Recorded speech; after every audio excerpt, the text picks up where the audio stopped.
ይህች ሴት ማን ነች? በልጅነቷ እሷን በመንከባከብ ማሳደግ፣ ለቁም ነገር ማብቃት ለአሳዳጊዋ የጀነት መግቢያ ሰበቡ ነች። ይህች ሴት በተፈጥሮዋ ልክ መንከባከብ እንጂ በጉልበት ለማቃናት መጫን የተከለከለ የሆነ ይህች ሴት ተፈጥሮዋን በመልካም ብቻ እንድንቀበል የተገደድንባት ሴት ነች። ታዲያ ይህች ሴት በእርግዝናዋ ላይ በሚሰማት የህመም ስሜት ልክ ኃጢአቷ የሚሰረይላት ነች።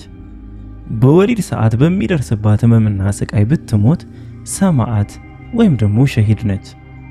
ይህች ሴት እናት ሁና ገነትን በእግሯ ስር የምታደርግ ከአባት በሶስት እጥፍ የምትበልጥ ደረጃ ያላት ነች።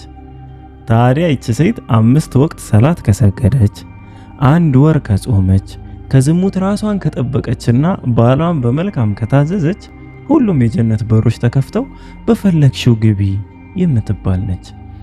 ይህች ሴት ውበቷ ከሁረል አይን ወይም አይናማ ውቦች ከሚባሉት የጀነት ሴቶች ጋር ስትነጻጸር እንደ ላይኛው ልብስና እንደ ውስጠኛው ገበር የተባለላት ነች።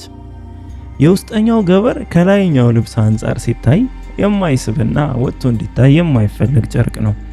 ታዲያ ገበር የተባለችው ሁረል አይን እዚህ ምድር ላይ ብትገለጥ ዓለምን በብርሃኗ የምትሞላ መዓዛዋ እጅጉን የሚያውድ የራስ መሸፈኛዋ ጨርቅ ብቻ ምድርና በውስጧ ከያዘችው ጸጋዎች ንብረቶች ሁሉ በላጭ ሆነ ባሏ በአንድ ቀን እይታ ብቻ 40 ዓመታትን የሚፈዝባት ነች። ይህች ታዲያ የገበሩን ክፍል የምትወክለዋ ነች።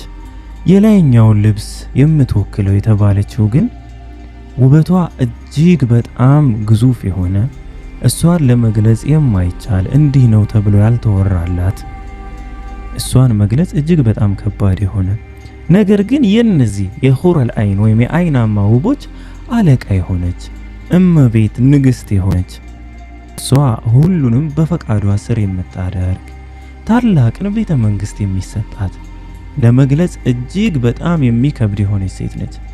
ታዲያ ይህች ሴት ማን ነች? እንደ መላእክት አይደለችም፣ ከመላእክትም በላይ ነች። የአደም ዘር በመሆኗ ብቻ ከፍጥረታት በላይ የከበረች ነች። ፍጥረታት የሚቀናባት አይን አይቶት ጆሮ ሰምቶት በልብ ታስቦ የማያውቅን ጸጋ የተሰጣት ነች። ያ ብቻ ሳይሆን የምትፈልገው ነፍሷ ያሻት የምትመኘውን ሁሉ የሚደረግላት ሴት ነች። ታዲያ ይህች ሴት ማን ነች? ማንን ነው የምትጠብቂው? ይህች ሴት እኮ አንቺ ነሽ። አው አንቺ ሙስሊሟ ሴት። ይህ ደረጃ ያንቺ ደረጃ ነው። ከመላእክት በላይ የከበርሽ ከፍጥረታት ሁሉ የተዋብሽ ነሽ። ገነት ሳይሆን እዚህ ምድር ላይ እንኳ ሆነሽ ደረጃሽ ከመላእክት ከፍ ያለ ነው። ታዲያ እንዴት ነው ጀነት ገብተሽ እንደ መላእክት ትሆኛለሽ የምትባዩ? ጀነትማ ከዛም በላይ ነው የምትከብሪው።